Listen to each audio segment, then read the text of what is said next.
नमस्कार दोस्तों। झाड़ू के नीचे चुपके से छुपा देना या एक चीज साल भर धन बरसेगा।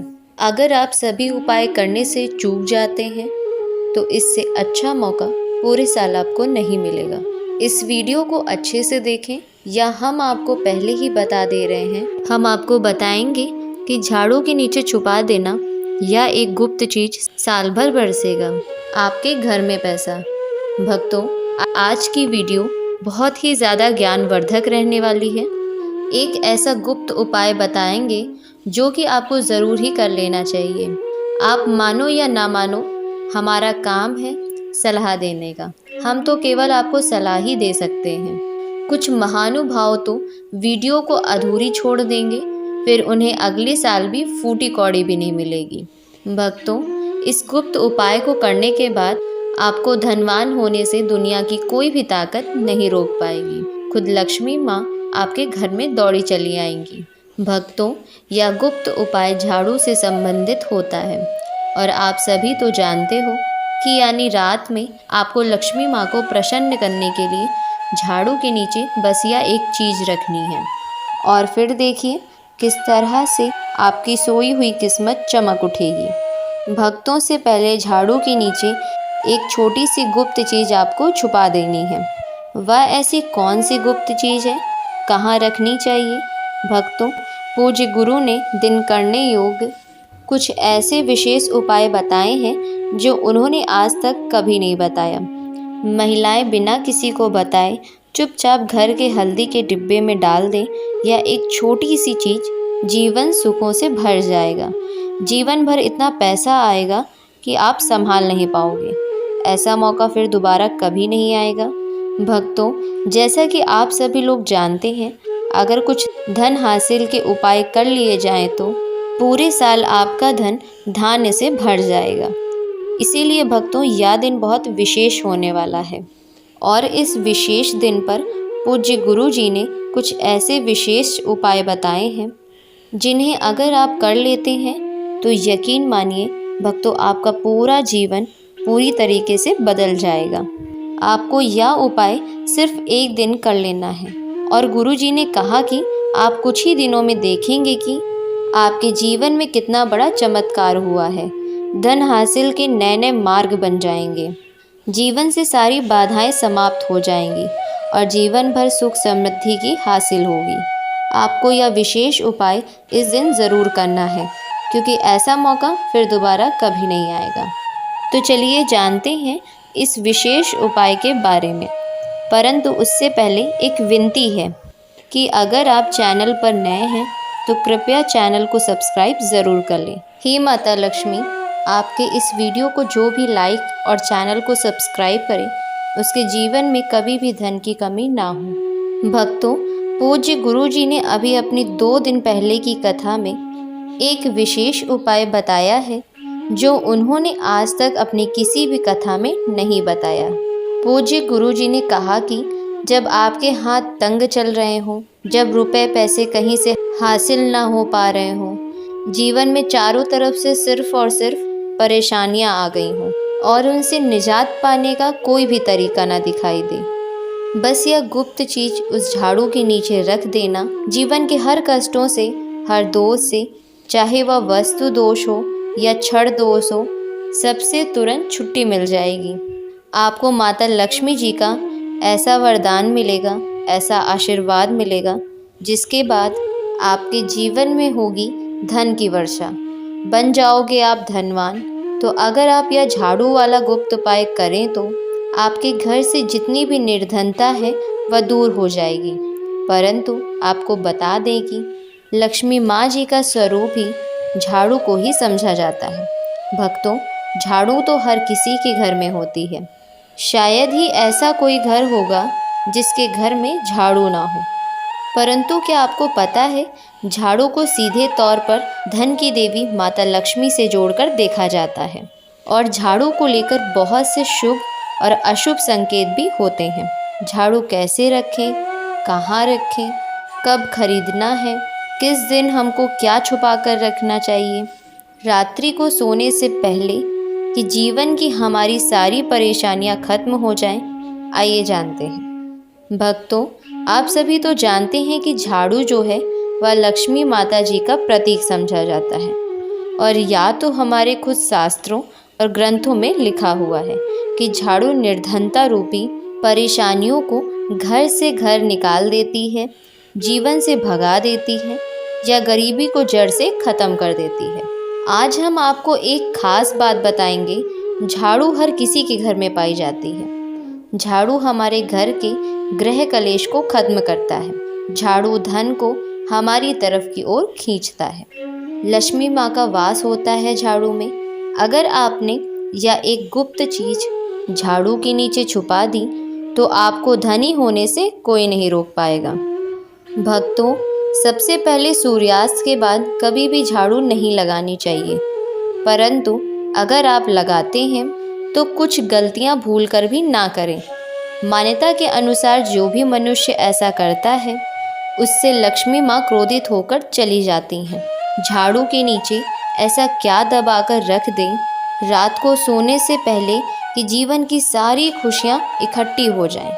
तो जानते हैं इसके बारे में। झाड़ू महालक्ष्मी जी का प्रतीक है और दरिद्रता गरीबी रूपी परेशानी को घर से बाहर निकाल देती है, जीवन से भगा देती है। झाड़ू से जुड़े हुए बहुत सारे प्रयोग हैं। आज हम एक खास बात बताएंगे जो जीवन की तमाम परेशानियों से आपको मुक्ति दिला सकती है।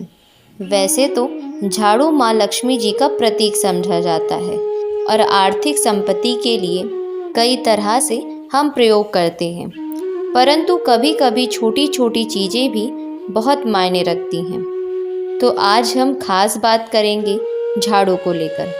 अगर छोटी छोटी चीज़ों का ध्यान रखें तो घर के कलेश सब खत्म हो जाएंगे। घर में माँ लक्ष्मी जी का वास भी होगा।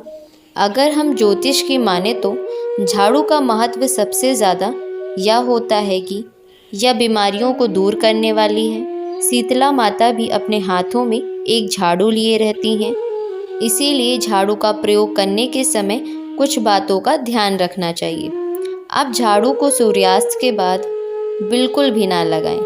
भक्तों, वैसे तो आपको झाड़ू को कभी भी सूर्य के बाद नहीं लगाना चाहिए, परंतु यह गलती बिल्कुल भी ना करें। मान्यता है कि ऐसा करने से लक्ष्मी रूठ जाती हैं। और दूसरी तरफ अस्त होने के बाद भक्तों, झाड़ू तो क्या पोछा भी नहीं लगाना चाहिए। बहुत ज़रूरी हो तो तब झाड़ू लगाएं, पर कूड़ा इस समय पर जाकर बाहर ना फेंकें। इन तमाम छोटी छोटी चीज़ों का आपको ध्यान रखना है। फिर भक्तों, आप रात को सोने से पहले एक छोटी सी चीज़ जो हम आपको बताने वाले हैं वह झाड़ू के नीचे दबाकर रख देना है। और तो यह उपाय ज़रूर करें, फिर देखिए कैसे लाभ होता है। जीवन में आप माने या ना माने, परंतु हमेशा इस बात का ज़रूर ध्यान रखें कि झाड़ू जब आप लगाएंगे तो कचरा इधर उधर नहीं फेंकेंगे। फैक्टोलॉजी चैनल नहीं है, बल्कि आप सब हमारे परिवार के एक हिस्से हैं। तो आपको हम जो जानकारी बताएंगे सही ही बताएंगे। एक जगह कचरा इकट्ठा करें और उसे ठीक से आप घर से बाहर फेंक दें, कूड़ेदान में फेंक दें।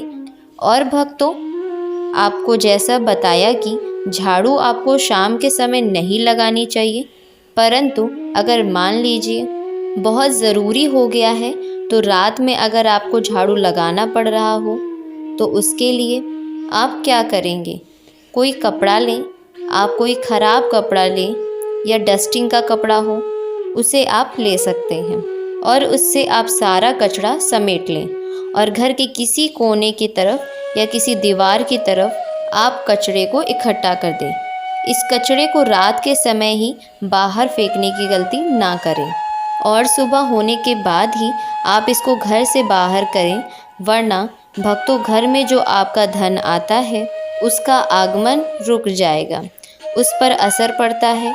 आर्थिक परेशानी से आपको गुजरना पड़ेगा। इसके लिए झाड़ू को जहाँ तहाँ ऐसे ही नहीं रखना चाहिए। इसको कोई एक निश्चित जगह बनाएं और ध्यान रखें कि ऐसे आपको रखना है कि इस पर किसी की भी आने जाने वाली की नज़र ना पड़े। भक्तों, सपने में झाड़ू देखना शुभ नहीं समझा जाता। कहा जाता है कि अगर आपने सपने में झाड़ू देखा है तो इस तरह का सपना आपको तुलसी माँ को सुना देना चाहिए या फिर गाय को सुना देना चाहिए ताकि इसका असर टल जाए। परंतु आपको एक बात बता दें, एक बार अगर आपको सपने में झाड़ू दिख जाए तो आप घबराइए मत, क्योंकि यह बहुत ज़्यादा ही शुभ संकेत है। भक्तों, आपसे अनुरोध करना चाहेंगे, कृपया अपनी राशि हमारे कमेंट में ज़रूर बताइएगा।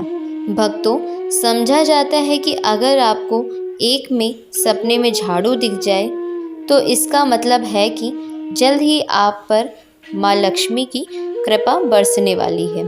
तो ऐसे में भक्तों खुश हो जाइए, क्योंकि अब आप पर माँ लक्ष्मी की कृपा होने वाली है। चलिए अब आपको बता दें पुराना झाड़ू घर से बाहर निकालने का क्या सही तरीका है। तो भक्तों, अच्छा समय तो कोई भी नहीं है। मान लीजिए अगर आप नया झाड़ू ले आए हैं, 6 महीने हुए हैं, आपको लगता है कि अभी मैं बदलना नहीं चाहता या चाहते हैं, तो आप ऐसी गलती ना करें भक्तों, क्योंकि मौका ऐसा है कि पुरानी झाड़ू छोड़ करके नई झाड़ू का इस्तेमाल करना है, फिर चाहे वह 1 महीने पहले ही क्यों ना हो। भक्तों, एक आपको झाड़ू ज़रूर खरीदनी चाहिए, बहुत ही शुभ रहता है। और आपको अपनी पुरानी झाड़ू इस दिन बाहर फेंक देनी चाहिए। परंतु अगर आपने यह काम नहीं किया है, आप चूक गए हैं, तो कोई बात नहीं। किसी भी एकादशी की रात से पहले पहले आप अपने घर से पुरानी झाड़ू को बाहर कर दें और नई झाड़ू का ही इस्तेमाल करें। यह सबसे अच्छा समय है। फिर देखिए कैसे लाभ होता है आपके जीवन में, आपकी लाइफ में कैसे खुशियाँ बढ़ती हैं। भक्तों, खुले आसमान के नीचे झाड़ू कभी भी नहीं रखनी चाहिए। बहुत से लोग छत पर रखते हैं, तो वह भी सही नहीं समझा जाता है। इससे जीवन में परेशानियां बढ़ती हैं, क्योंकि जब आप खुले आसमान के नीचे झाड़ू रखते हैं तो जीवन में कष्ट बढ़ता है। इसीलिए ऐसा ना करें। झाड़ू को रखने की जो सही दिशा है वह उत्तर पश्चिम दिशा है। भक्तों, तो आप घर में उत्तर पश्चिम की दिशा में झाड़ू रखने की व्यवस्था करें। चलिए अब बात करते हैं कि दिन रात को सोने से पहले आपको झाड़ू के नीचे वह कौन सी चीज़ छुपा कर रख देनी है जिससे कि आप माता लक्ष्मी को प्रसन्न कर सकते हैं। अगर आप इस पर यह मौका गंवा देते हैं तो कोई बात नहीं, एकादशी की रात आप यह उपाय ज़रूर कर सकते हैं। और वह चीज़ है भक्तों, एक चांदी का सिक्का। भक्तों, आपको झाड़ू के नीचे रखना है रात को सोने से पहले एक चांदी का सिक्का। जी हाँ, और अगर आप चाहें तो चांदी का सिक्का नहीं रखना चाहते हैं तो 1 रुपए का सिक्का भी आप रख सकते हैं। और फिर देखिए कैसे आपके दिन न्यारे हो जाते हैं, कैसे देखते ही देखते किस्मत चमकने लगती है, क्योंकि झाड़ू में एनर्जी रहती है और यह सिक्का इस नेगेटिव एनर्जी को सोख लेता है। फिर आप इस सिक्के को साफ करें, गंगा जल का छिड़काव करें, स्वच्छ कर लें भक्तों, और उसके बाद इससे माँ लक्ष्मी के चरणों में रख दें। इससे सारे घर की नेगेटिविटी माँ लक्ष्मी दूर करेंगी। और जब आप अपना यह 1 रुपए का सिक्का या चांदी का सिक्का स्वच्छ कर लेंगे, माता रानी का आशीर्वाद भी इसी में मिल जाएगा। तो उसके बाद आप इससे अपने धन रखने के स्थान पर रख दीजिए। अगली एकादशी तक इसे वहीं रहने दीजिए।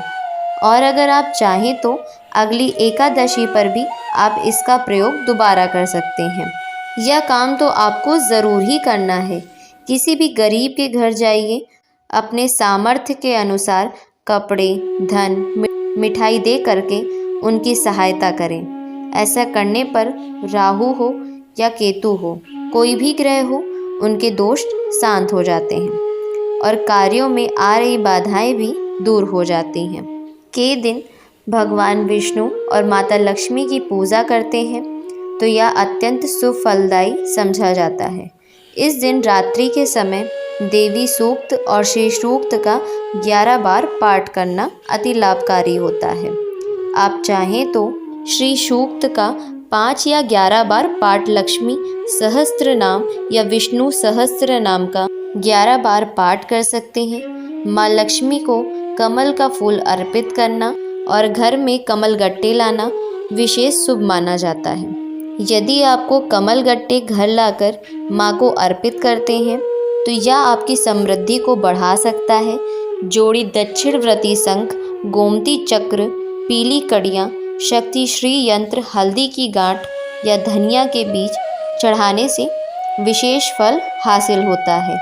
इनमें से किसी भी वस्तु को अर्पित कर सकते हैं।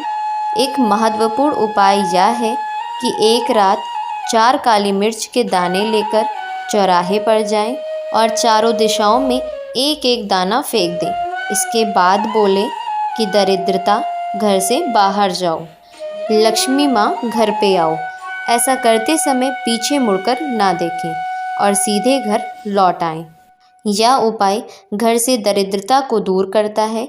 घर के मुख्य द्वार पर जूते, चप्पल, फटे कपड़े या झाड़ू ना रखें, क्योंकि जहाँ यह चीज़ें होती हैं वहाँ माँ लक्ष्मी का वास नहीं होता है। इस दिन घर को स्वच्छ और व्यवस्थित रखना चाहिए। कहते हैं कि इस दिन सफ़ेद वस्त्र या अन्य सफ़ेद वस्तुएं नहीं देनी चाहिए। इससे माँ लक्ष्मी अप्रसन्न हो जाती हैं। सफ़ेद फूलों का सीमित उपयोग करें। हालांकि सफ़ेद अपराजिता के फूल माँ लक्ष्मी को भेंट करना शुभ माना जाता है, अन्यथा रंगीन गुलाब के फूल चढ़ा सकते हैं।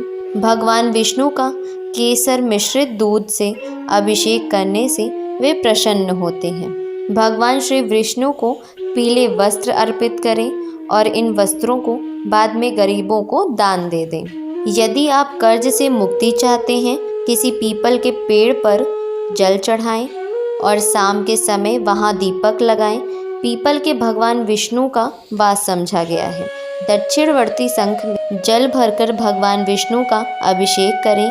इससे धन और समृद्धि का आशीर्वाद हासिल होता है। जो साधक धन की हासिल चाहते हैं वे एक निम्न मंत्र का 5 माला जाप करें। ए ओम लक्ष्मी नारायणा। अगले दिन किसी ब्राह्मण को भोजन करवाकर वस्त्र दक्षिणा प्रदान करें। यदि आपकी आमदनी नहीं बढ़ रही है या नौकरी में प्रमोशन ना हो रहा हो तो 7 कन्याओं को भोजन कराएं। भोजन में खीर का ज़रूर समावेश करें।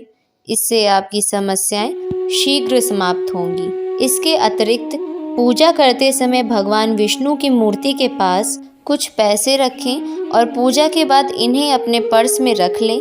यह उपाय धन लाभ की संभावनाओं को बढ़ाता है। भक्तों, यह जानकारी आपको कैसी लगी हमें कमेंट बॉक्स में ज़रूर बताइएगा। हम आपसे निवेदन कर रहे हैं कि कभी भी अपने बेडरूम में हो सके तो मंदिर नहीं बनाएं।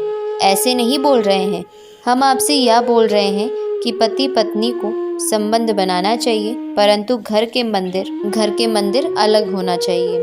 भारत में शायद ही कोई ऐसा घर होगा जिसमें पूजा घर नहीं होगा, और पूजा घर वह स्थान होता है जहाँ से घर में सकारात्मक ऊर्जा का संचार होता है। इसीलिए आपका पूजा घर वस्तु के हिसाब से ऐसा होना चाहिए जो आपके घर में संचार बेहतर तरीके से कर पाए।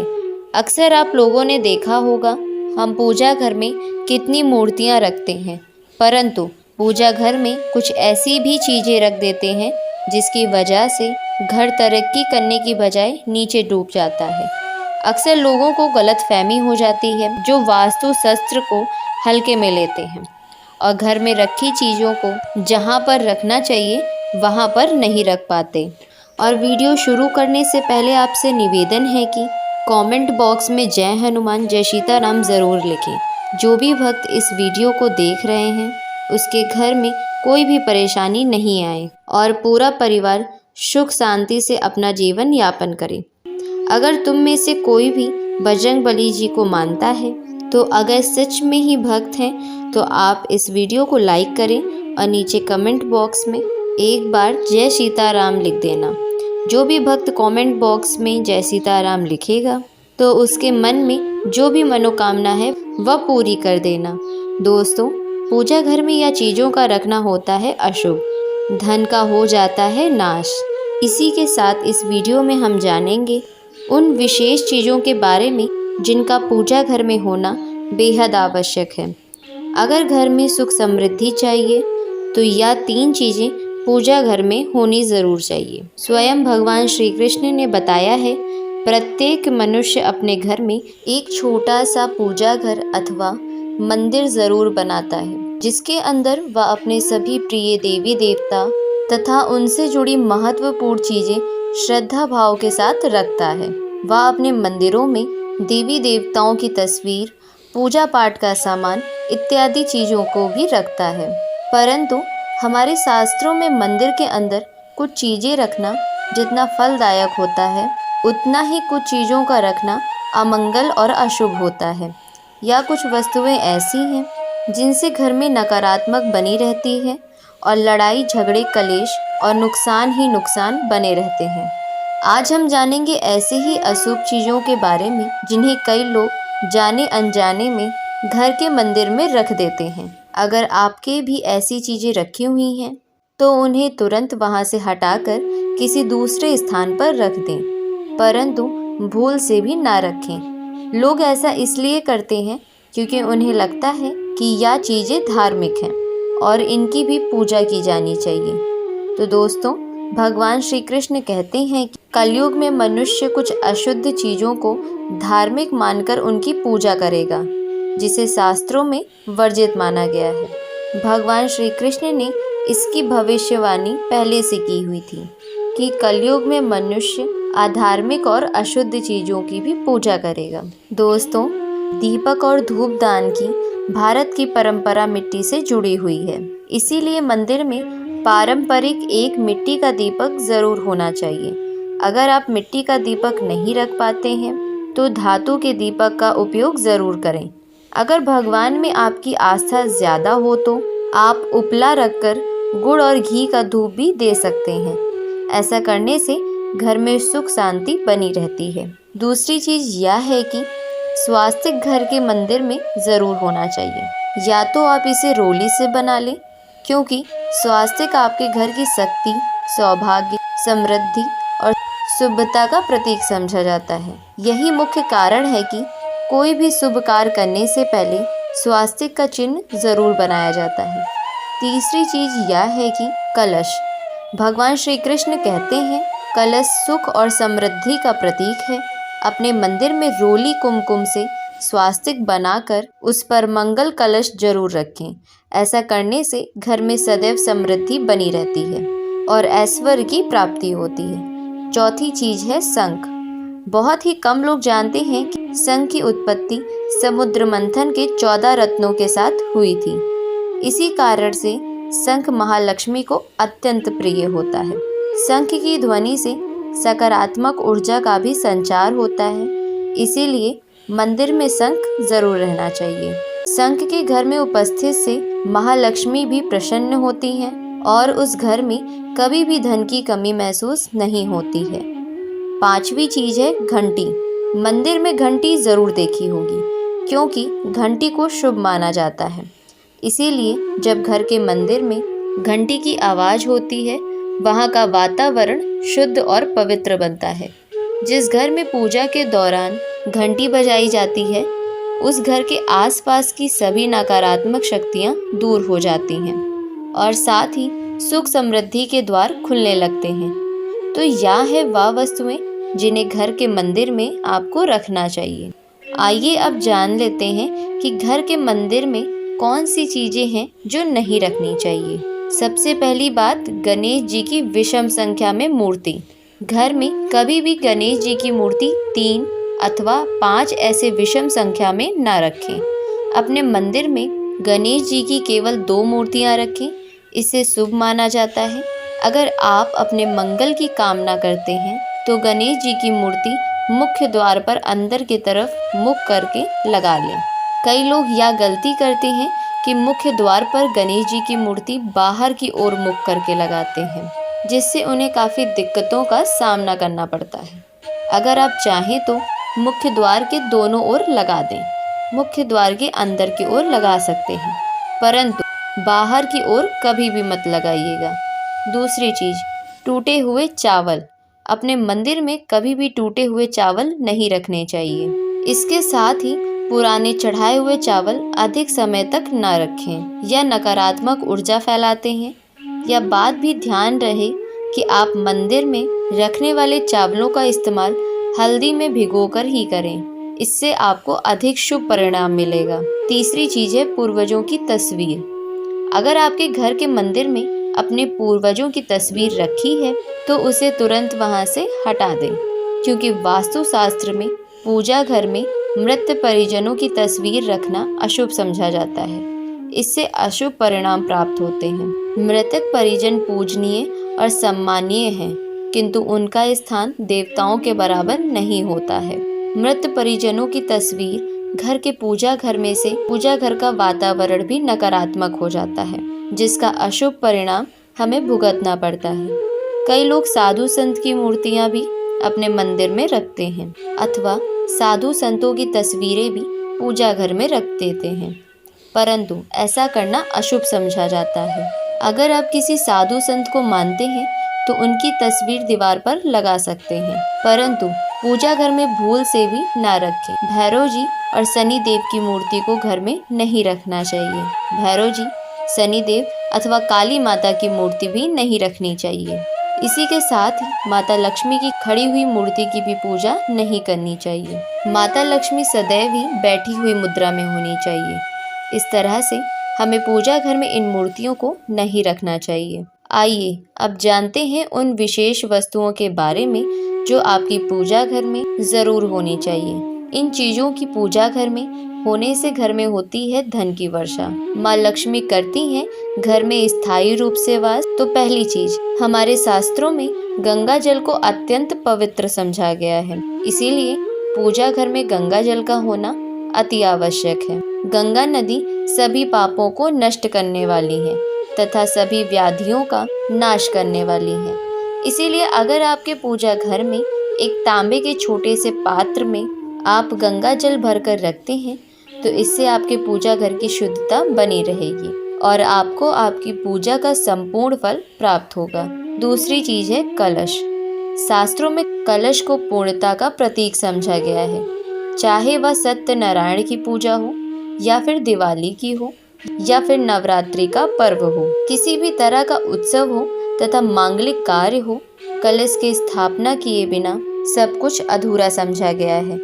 पूजा में कलश का उपयोग देवताओं का आवाहन करने के लिए किया जाता है। ईश्वर के सामने तांबे के कलश में पानी भरकर रखना इतना शुभ होता है कि हम अपनी रोज की पूजा करते समय भगवान के सामने तांबे के कलश में पानी भरकर रख दें तो उसका चमत्कारी प्रभाव हमें ज़रूर देखने को मिलता है। इसीलिए मुख्य रूप से तांबे के कलश का उपयोग करें। पूजा में अगर किसी सामग्री की कमी रह जाए या पूजा बीच में छूट जाए तो ऐसे में भगवान को चावल और फूल चढ़ाएं और मन ही मन में उस चीज़ का ध्यान करें। प्लास्टिक की बोतल में या किसी भी अपवित्र धातु के बर्तन में जल कभी भी नहीं रखना चाहिए। अपवित्र धातु जैसे एल्युमिनियम और लोहे से बने बर्तन में गंगा जल नहीं रखना चाहिए। तांबे के बर्तन में रखना शुभ रहता है। केतकी का फूल शिवलिंग पर अर्पित नहीं करना चाहिए। किसी भी मनोकामना की सफलता के लिए दक्षिणा जरूर चढ़ानी चाहिए। माँ लक्ष्मी को विशेष रूप से कमल का फूल अर्पित किया जाना चाहिए और अगर आप यह शुक्रवार के दिन करते हैं तो कई गुना लाभ इसका मिलता है। इस फूल को 5 दिनों तक छिड़क कर पुनः चढ़ा सकते हैं। हमेशा इस बात का ध्यान रखें, कभी भी दीपक से दीपक को नहीं जलाना चाहिए। शास्त्रों के अनुसार जो मानव दीपक से दीपक जलाते हैं वह रोगी होते हैं। घर के मंदिर में सुबह और शाम को दीपक जरूर लगाएं। एक दीपक घी का और एक दीपक सरसों के तेल का जलाना चाहिए। पूजा में दीपक सही जगह रखना चाहिए। घी का दीपक हमेशा दाईं तरफ और तेल का दीपक हमेशा बाईं तरफ। जल पात्र लेकर धूपदान जैसी चीज़ें हमेशा बाएं तरफ रखनी चाहिए। घर पर पूजा समय खड़े होकर पूजा ना करें और ना ही इसे सीधे ज़मीन पर बैठकर पूजा करें। पूजा करने से पहले हमेशा आसन बिछाएं और आसन में बैठकर ही पूजा करें। इसके साथ ही बिना सिर के भी पूजा नहीं करनी चाहिए। स्त्री हो या पुरुष पूजा करते समय पूजा करते समय हमेशा सिर को दुपट्टे या फिर रुमाल से ढकना चाहिए। किसी भी भगवान के पूजन में उनका आवाहन करना, ध्यान करना, आसन देना, स्नान करवाना, धूप दीप जलाना, अक्षत चावल, कुंभ चंदन, पुष्प, कोई प्रसाद आदि अनिवार्य रूप से होना चाहिए। पान का पत्ता भी होना अनिवार्य है। ध्यान रखें, पान के पत्ते के साथ इलायची, लौंग, गुलकंद आदि भी चढ़ाना चाहिए। पूरा दोस्तों, देवी देवताओं को हार, फूल, पत्तियां आदि अर्पित करने से पहले एक बार साफ पानी से ज़रूर धो लेना चाहिए। सभी तरह की पूजा में चावल विशेष रूप से चढ़ाएं। पूजन के लिए ऐसे चावल का उपयोग करना चाहिए जो ना ही टूटे हों। चावल चढ़ाने से पहले इन्हें हल्दी से पीला करना बहुत शुभ समझा जाता है। इसके लिए थोड़े से पानी में हल्दी घोल लें और उस घोल में चावल को डुबा लें और उसके बाद पीला कर लें। पूजन करते समय इस बात का विशेष ध्यान रखें कि पूजा के बीच में दीपक बुझना नहीं चाहिए।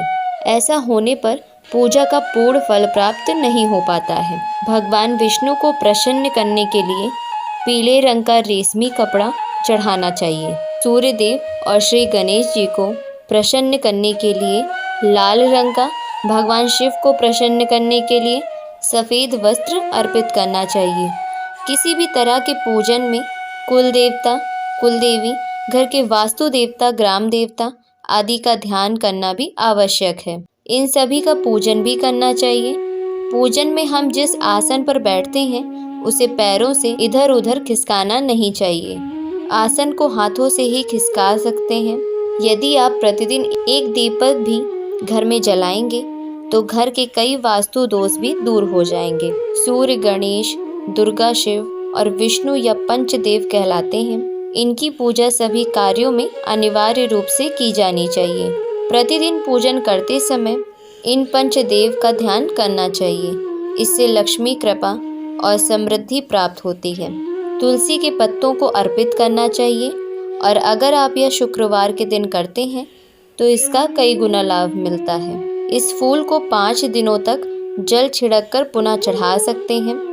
पूजा के बाद भगवान को भोग ज़रूर लगाना चाहिए। दोस्तों, यही कुछ बातें थी पूजा से संबंधित जो हमारे शास्त्रों में वर्णित हैं। इसीलिए हमें पूजा के वक्त इन बातों का विशेष ध्यान कर रखना चाहिए। दोस्तों, यह शास्त्रों संबंधित पूजा संबंधित वीडियो आपको कैसा लगा हमें कमेंट बॉक्स में ज़रूर बताइएगा। आज के वीडियो में बस इतना ही। धन्यवाद। तो दोस्तों, आज के लिए बस इतना ही। मिलते हैं अगले वीडियो में। चैनल में नए हो तो चैनल को सब्सक्राइब ज़रूर कर लीजिएगा और वीडियो अच्छी लगी हो तो वीडियो को लाइक ज़रूर करें।